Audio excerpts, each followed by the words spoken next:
Okay, welcome. Today we have Amanda. Amanda from, I know you're in the States. Whereabouts in the States are you? Just outside of Chicago.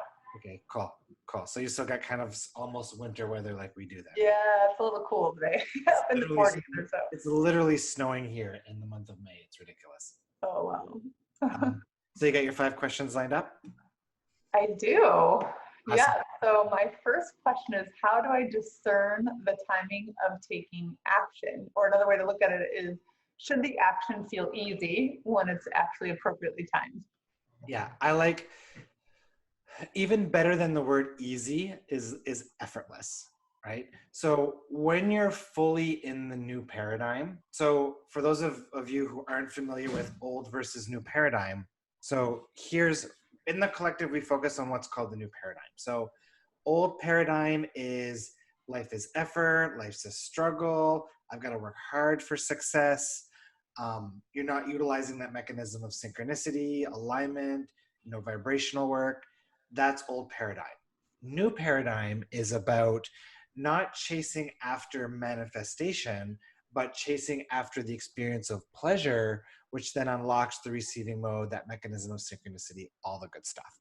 So for somebody who's truly in what I would call the new paradigm of way of being, is it's no longer about the efforting action, but it's really about inspired action. So you're only ever taking action because that action brings pleasure, because it feels fun and exciting, not because it's going to get you anywhere, but just for the joy of the action itself. So for me, the benchmark that I use when it comes to action taking is, am I doing this to achieve something, or am I doing this because it feels good?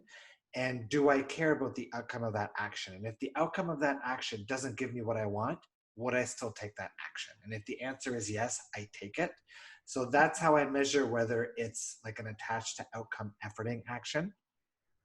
Yeah. And the other benchmark I give people is, if you take that action, will it bring relief? And if the answer is yes, then that's another good sign that you should take that action as well. Because, for some people, going to work doesn't feel good, and they might translate this to, oh, going to work doesn't feel good, so Nick says to stay home, I'm going to stay home and sit on my ass.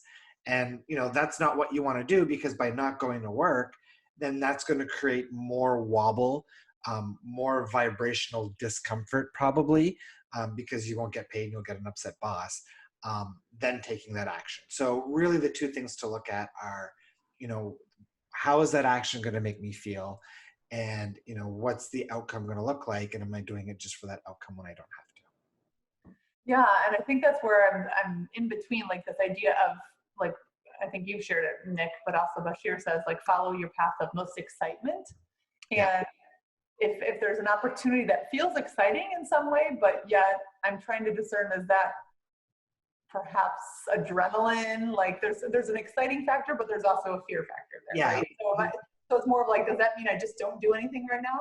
The word that I prefer even more than excitement is impulse.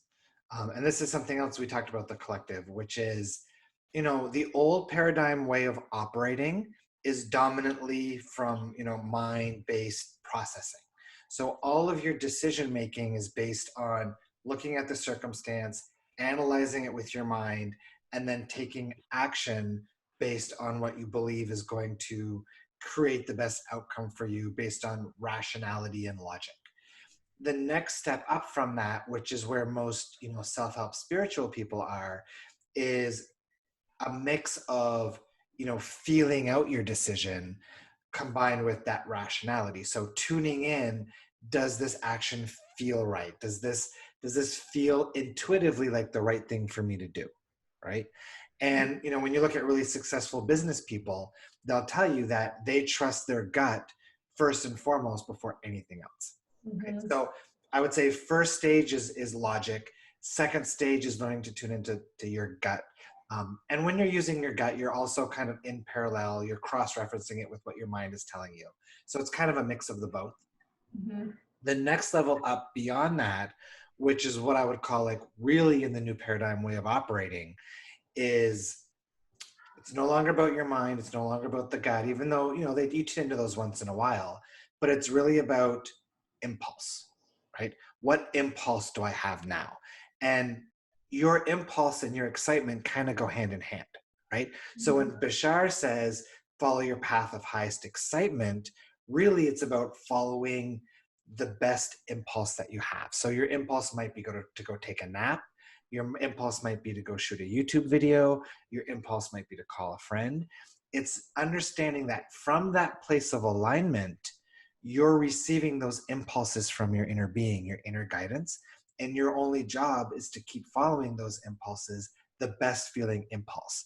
And when you look at the animal kingdom, that's how animals operate, right? So, like birds who migrate south, they don't pull a phone out of their pocket and do a Google search to see, oh, what's the date that I need to go south?